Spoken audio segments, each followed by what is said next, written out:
here we are now, and the Astros need some heroic measures here from Chris Holt. Runners at first and third, nobody out. The dangerous Andrew Jones at the plate. Andrew is 0 for 2 in this game. The middle infield is in double play depth. They're willing to give up this third run to get the double play. The bloop over the head of Bogart. That's a base hit into left center field. Coming in to score is Jordan, and then the ball gets through. Klesko goes to third, and into second, Andrew Jones. And then the throw gets through even there, and the fans are angry. It is 3-0 Atlanta, and the Braves suddenly starting to, or the Astros starting to crumble. Now the infield is in.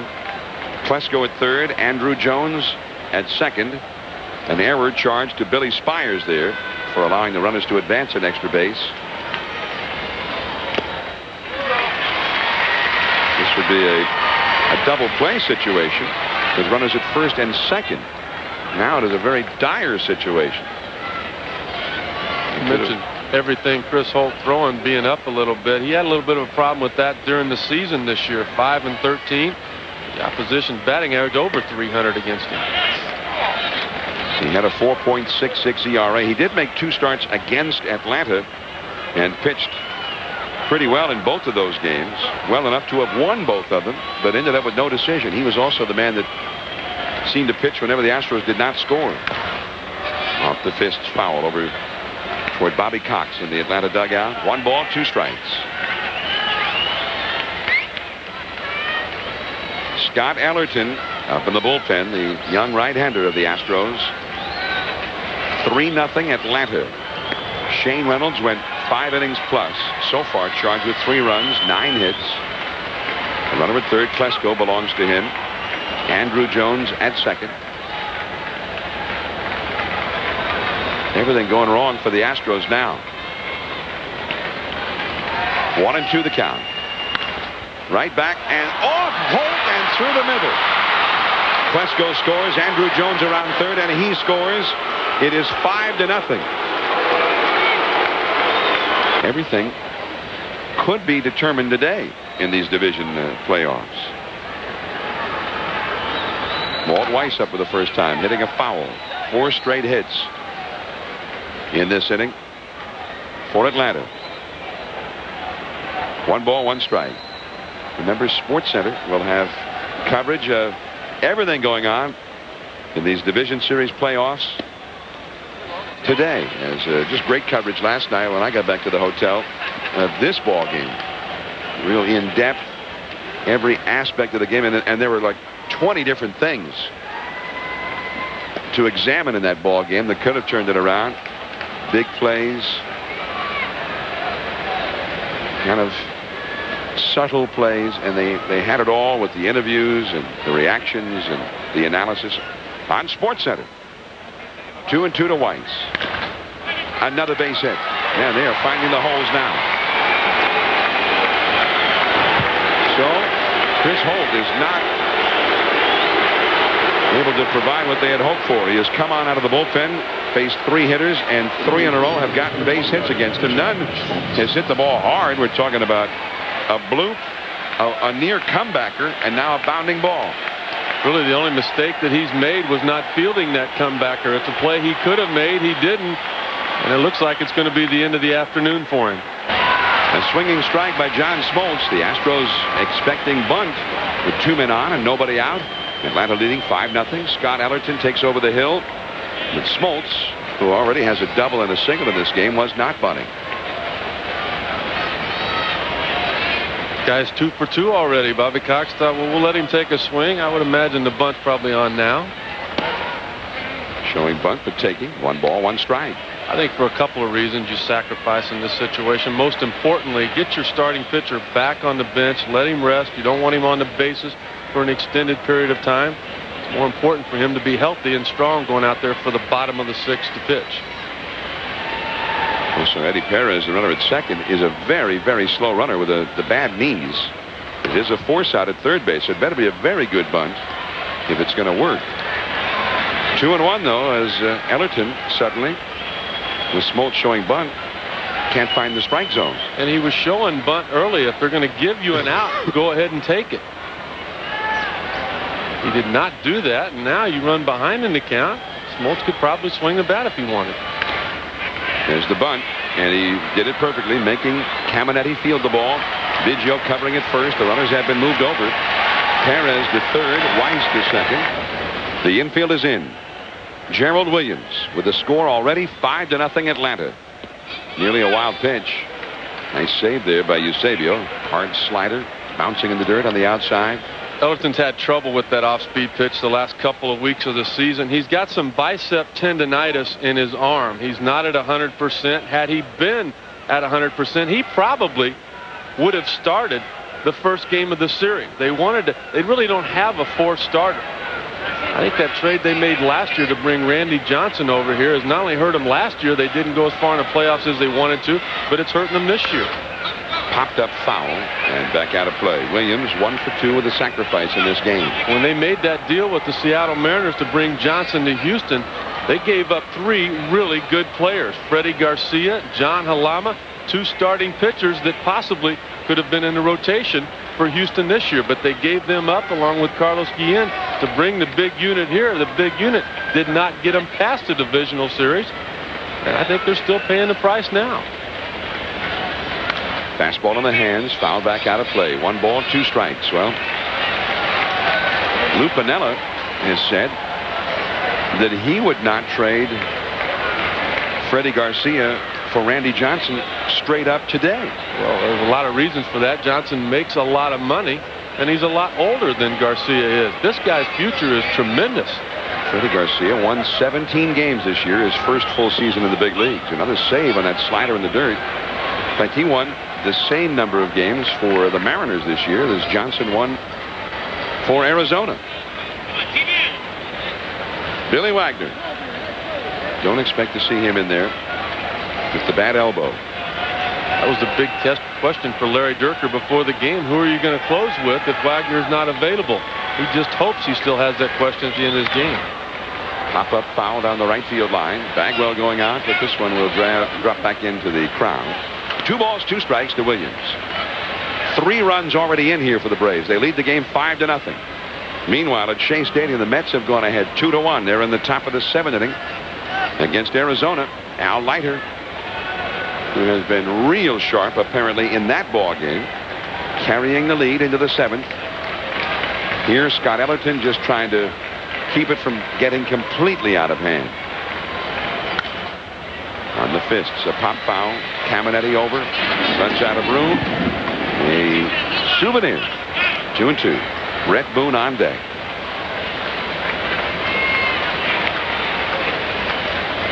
A souvenir from what may be the last baseball game played here in the Astrodome.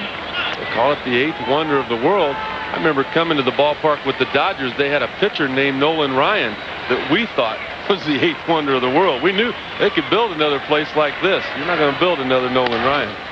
The slider is blooped over the middle. What a bit of hitting there by Gerald Williams, and 2 more runs will score.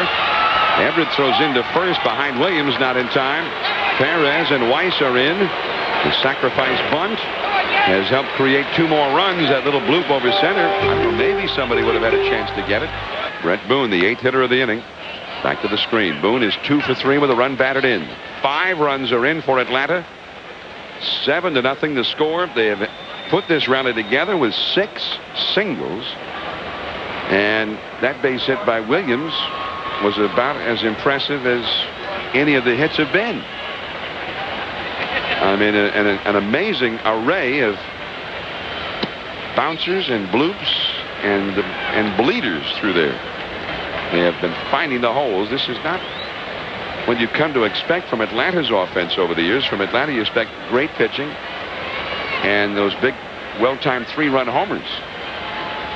It's been their formula. And a changeup swung on a miss. 2 balls, 2 strikes by Brett Boone. And the Astrodome anointed the 8th wonder of the world by Judge Roy Hoffheinz, who was sort of the mastermind behind building the whole thing. Bob Hope, when he first saw the Astrodome, because it truly was a wonder. Nobody had ever seen anything like it. Bob Hope came in here and he said if they had a nursery and a cemetery, you'd never have to leave. The Reverend Billy Graham called it a tribute to the boundless imagination of man. The Houston Astrodome, which may close its doors,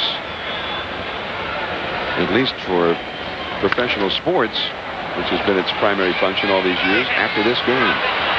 Not quite. Stan Javier had a long, long run. Not quite. 2-2.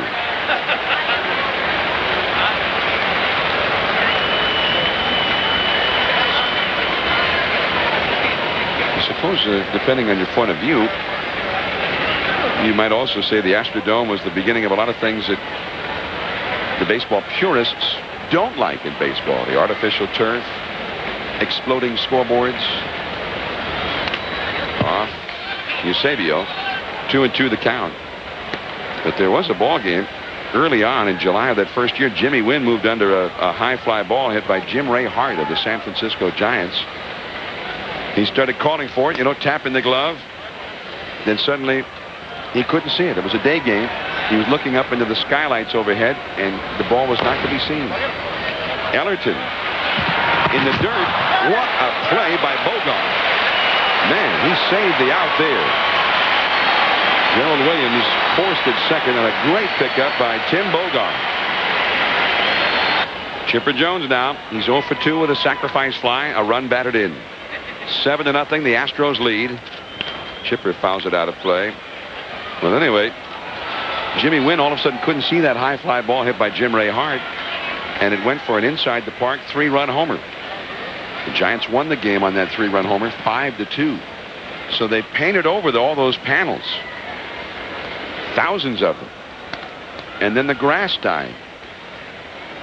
They started painting the dirt green just to make it look like grass was out there, and of course that led to AstroTurf, which has been plaguing baseball ever since. 0-2 the count. Although I always thought the Kansas City Royals in the days of George Brett and Hal McRae, I thought they enjoyed it. They certainly played well on it. Too low to Chipper Jones. 1 ball and 2 strikes. You go out and walk on this AstroTurf here at the Dome, and it's almost like walking on pavement. It's so hard, and hard for me to believe that Craig Biggio and Jeff Bagwell have played their careers here and played as many games as they have. 162 games this year for Bagwell, 160 for Biggio, and they do it pretty much every year. I ask them why they don't take a day off once in a while, and Biggio says, we're so lucky. He said, I know it's a long year, 162 games, it's the dog days and what have you, but he says, I work a 3-hour day. That's not all bad. 3-2 now to Chipper Jones. It had been 0-2. Well, it's you like the attitude. Yeah. And again, it's hard to imagine two of the best players in the game and well respected by all other players, Biggio and Bagwell, under the glare of the postseason and not producing. I mean, I think it's hard to see this happening to them, because in the long haul, year after year, I mean, these guys are as productive as any two players on any team in baseball. More so, the heart and soul of this Astros club. But in the postseason, a combined 9 hits in 77 at-bats. Bagwell, only 4 RBIs. And a lot of that has been applied by the great pitching staff of the Atlanta Braves. Right up the middle. Another base hit, finding a hole. Boone will go to third. Chipper Jones, the 9th hitter of the inning and the 7th single of the inning. This is amazing. The man who started the inning with an infield single off the glove of Shane Reynolds is coming up now.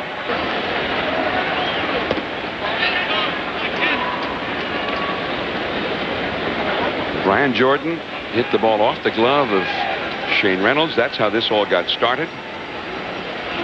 Later in the inning, there was a ball off the glove of Chris Holt that kept the inning going. A little bloop into shallow left center that brought the infield in after an error by Bill Spires out there. And then because the infield had to come in as a result of the error. A little bloop right over the middle by Gerald Williams. Vern Rule on the way to the mound to talk to Scott Ellerton.